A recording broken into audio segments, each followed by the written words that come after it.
చేస్తున్నారు, మరోవైపు విచ్చలవిడిగా దాడులు చేస్తున్నారు. అర్ధనగ్నంగా నిలబెట్టి మోకాళ్లపై కూర్చోబెట్టి తమ రాక్షసత్వం ప్రదర్శిస్తున్నారు.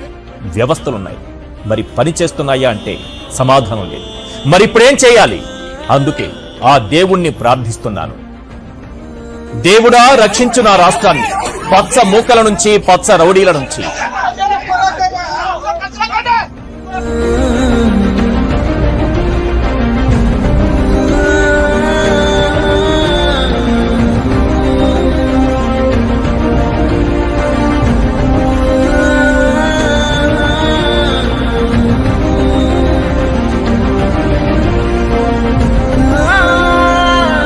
ఎన్ని దారుణాలు సార్.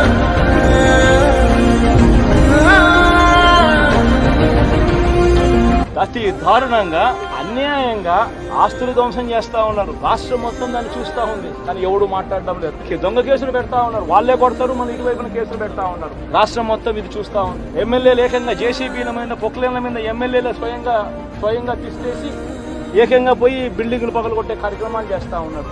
ఇంతటి దారుణంగా నిజంగా చేస్తూ ఉన్నారు అని అంటే ఎల్లకాలం ప్రభుత్వం మీది కాదు, ఎల్లకాలం రోజులు మీయే ఉండవు చంద్రబాబు. అది గుర్తుపెట్టి, మీ పాపాలు పండుతూ ఉన్నాయి వేగంగా.